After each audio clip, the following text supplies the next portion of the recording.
Well, I'm joined by Tom French of the Equality Network, who's speaking for the campaign group Faith in Marriage, which supports the idea of gay marriage, and by the Catholic Church's John Deighan, who's from the campaign group Scotland for Marriage, which opposes the idea. And what do you make of the claim that opposing the idea is actually homophobic or entrenches homophobia in our society, John?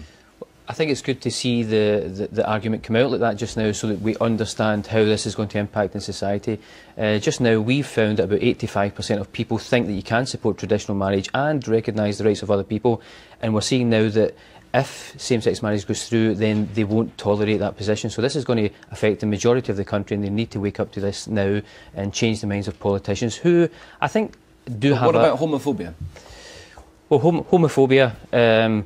You're accused of being homophobic simply for upholding a value that all societies have holded. The human rights instruments that our society operate on have always upheld.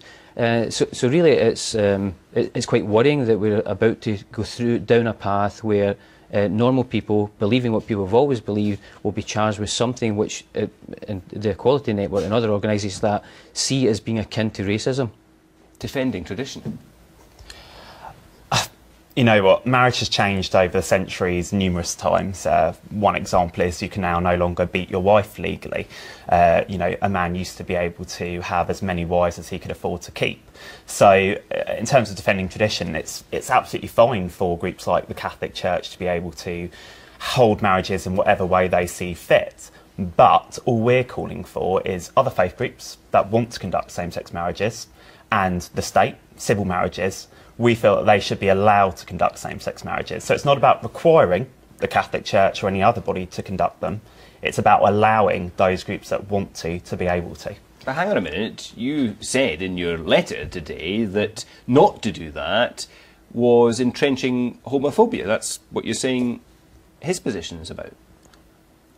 I think opposing same-sex marriage altogether, so not the Catholic Church, what we're saying is if they want to not do same-sex marriages themselves, they shouldn't have to. But it seems like they're going beyond that and saying that they want to impose their views on the rest of society and all other faith groups. And if so?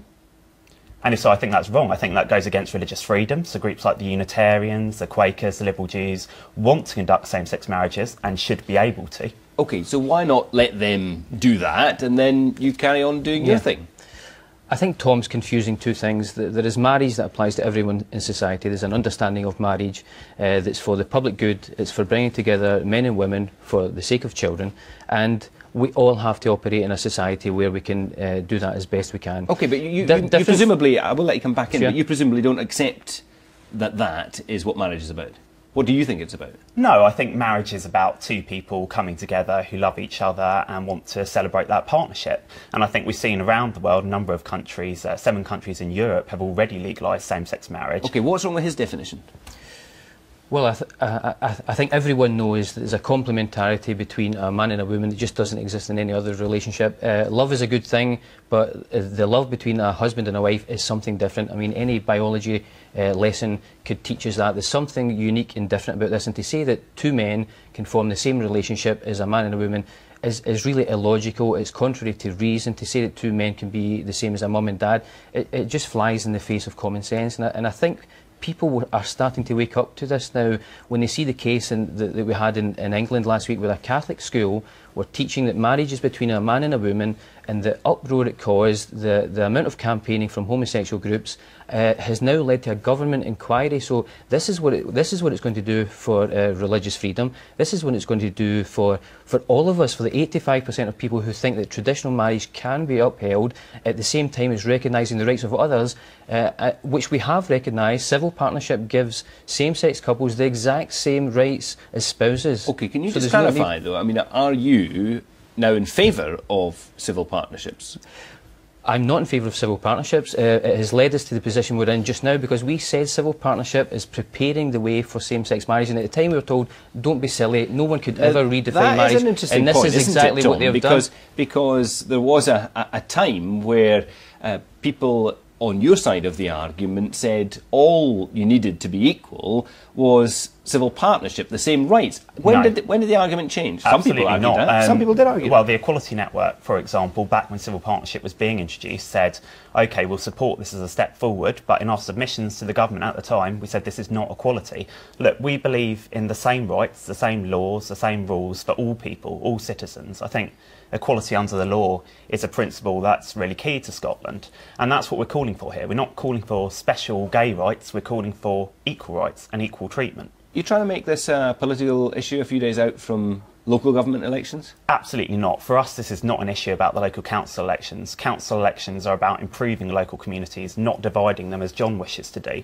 For us, this is an issue about the Scottish Parliament standing up for the values of equality and tolerance in Scotland. What about you, John? You're sending out all these leaflets. Yeah. Well, I think we have to waken up to local politicians as well as national politicians that this is about the imposition by a minority an understanding of marriage that the world has never seen before being imposed on people. It will be imposed on local authorities. But it will be imposed. You're trying to make this an election issue, aren't you?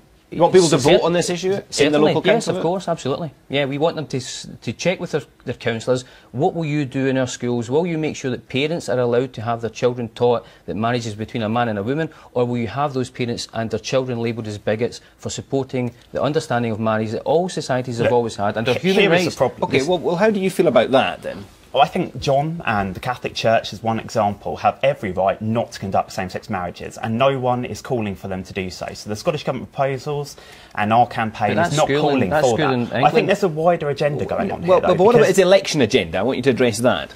Well, I think the election agenda is unfortunate because it's dividing communities. I mean, essentially what you're saying is... Why? You divided it today then with your campaign? Telling people that they should not vote for candidates who support same-sex marriage, I mean, that raises questions of what kind of candidates are going to support same-sex marriage. Are gay candidates, for example, more likely to support same-sex marriage? We're asking for candidates who will protect marriage and protect freedoms of people to support marriage as it's always been understood. We've seen an example of the school in England last week where there's a government inquiry for a Catholic school teaching that marriage is between a man and a woman.